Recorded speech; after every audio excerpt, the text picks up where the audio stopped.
നിങ്ങൾക്ക് നിങ്ങളെ PCOD tablet ഒന്നും എടുക്കാതെ നാച്ചുറൽ റിലീസ് ചെയ്യാൻ ആഗ്രഹമുണ്ടോ? ഇത് ഞാൻ പറയുന്ന 5 കാര്യങ്ങൾ ചെയ്താൽ മതി.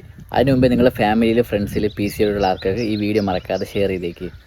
First one, insulin control. അതായത് നിങ്ങളുടെ ഫുഡിലെ ഷുഗർ, റൈസ്, മൈദ എന്നിവയുടെ ക്വാണ്ടിറ്റി കുറച്ച് പ്രോട്ടീൻ്റെയും ഫൈബറിൻ്റെയും കണ്ടൻറ്റ് കൂട്ടാൻ ശ്രമിക്കുക. സെക്കൻഡ് വൺ എന്ന് പറയുന്നത് റെഗുലർ ആയിട്ടുള്ള എക്സസൈസ് ആണ്. അതായത് നിങ്ങൾ ഡെയിലി ഒരു 45 മിനിറ്റ് എക്സസൈസ് ചെയ്യുന്ന ഒരു വ്യക്തിയാണെങ്കിൽ ഇത് നിങ്ങളുടെ ബോഡിയിലെ ഇൻസുലിൻ റെസിസ്റ്റൻസിനെ റെഡ്യൂസ് ചെയ്യാൻ വേണ്ടി നല്ല രീതിയിൽ ഹെൽപ്ഫുൾ ആയിരിക്കും.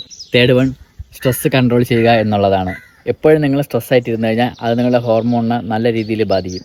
സ്ട്രെസ്സിനെ കൺട്രോൾ ചെയ്യാൻ വേണ്ടി വർക്കൗട്ടും മെഡിറ്റേഷൻ തുടങ്ങിയ കാര്യങ്ങൾ ചെയ്യാൻ വേണ്ടി ശ്രമിക്കുക.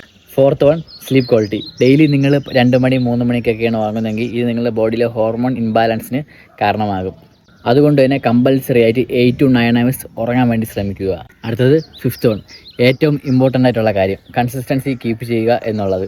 ഇത് നിങ്ങൾ ഒരു 2-3 ഡേയ്സ് ചെയ്ത് കഴിഞ്ഞാൽ അവിടെ വിട്ട് കഴിഞ്ഞാൽ നിങ്ങൾക്ക് യാതൊരുവിധ റിസൾട്ടും കിട്ടാൻ പോലില്ല. മറിച്ച് ഒരു 3 month continuously regularly consistency keep ചെയ്ത് കൊണ്ടുപോകാൻ പറ്റുമെങ്കിൽ ഉറപ്പായിട്ട് നിങ്ങൾക്ക് 3 മാസത്തിനുള്ളിൽ തന്നെ നാച്ചുറലി ആയിട്ട് നിങ്ങൾക്ക് നിങ്ങളുടെ PCOD ക്ലിയർ ചെയ്യാൻ പറ്റും.